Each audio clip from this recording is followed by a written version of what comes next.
Hello everyone नमस्कार केमती अच्छा आपण मैंने आशा कर भल थे। आज फिश माने फिश ऊपर गोटे रेसिपी जोटा माछ मसला दिया भजा मसला फ्राए बा फिश ग्रेवी आपड़ जोटा कहींपारे फिश ग्रेवी प्रस्तुत करवा। मु मसला एमती तावा फ्राए भी शेयर करची मसला दिया भजा भी शेयर करची आपण मैंने मो चैनल जाए देखिपारे। तो आज तार ग्रेवी प्रस्तुत करवा पम्पलेट ग्रेवीटा मसला दिया भजाटा बहुत भल लगे तार सब आइटम भल लगे। आपड़ थे एमती ग्रेवी प्रस्तुत कर देखूँ बहुत ही टेस्टी लगे। तो माछ को भल भाव में मैरिनेट करके रखी धुआला तापर मुझे सोरिष तेल में कड़ा भजा करदे लुण हल्दी लंका गुंड दे गोल रखिदे सोरिष तेल में भल भाव में कड़ा भजा करदे। आप मीडियम हाई रे एपट सेपट कर माने भाजबे जमा भी माछ भांगनी। तो देखिपे एमती पूरा रोस्ट करके रखिदे। तापर सब जी माछ थी आप टाइप भाजिकी रखिदे।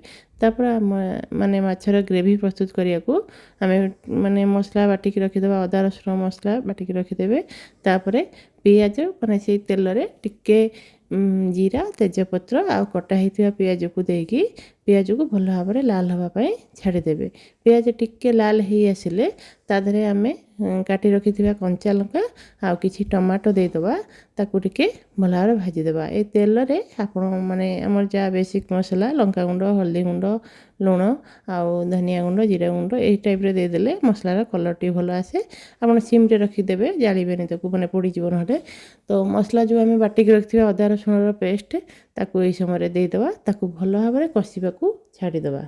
अदा रसुण पेस्ट ताकू भल भाव में कषा छाड़देवा।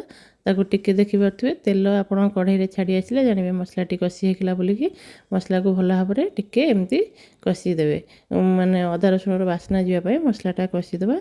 तापर आम टिके कषि हो आसिले यही समय मु मस्टार्ड पेस्ट आमर जोटा मार्केट रे मिले मस्टार्ड पेस्टा जोटा माछ भजार भी बहुत टेस्ट लगे खाइबा ताकू अल्प टिके 2 चामच खंड माने मस्टार्ड पेस्ट यही समय देदेवे। आपण मैंने माने घरे तैयारी मस्टार्ड पेस्ट दे पारे कि यहाँ मुझे बढ़िया लगे फ्लेवरटा। तो देकी थरे निहाती ट्राए करेंगे बहुत टेस्ट लगुला। आपण मैंने यही समय देदेकी अल्प समय कषिबे। तापर गरम पानी जी पानी आमर तो यहाँ पानी हेनी ग्रेवी हम पानी जी दरकार देकी आपण हिसाब से माछ जीटा दरकार यही समय पकईदेवे। देखिपे बहुत ही माने टेस्टी लगुला आ ग्रेवीटा देखिपे बढ़िया लगुला।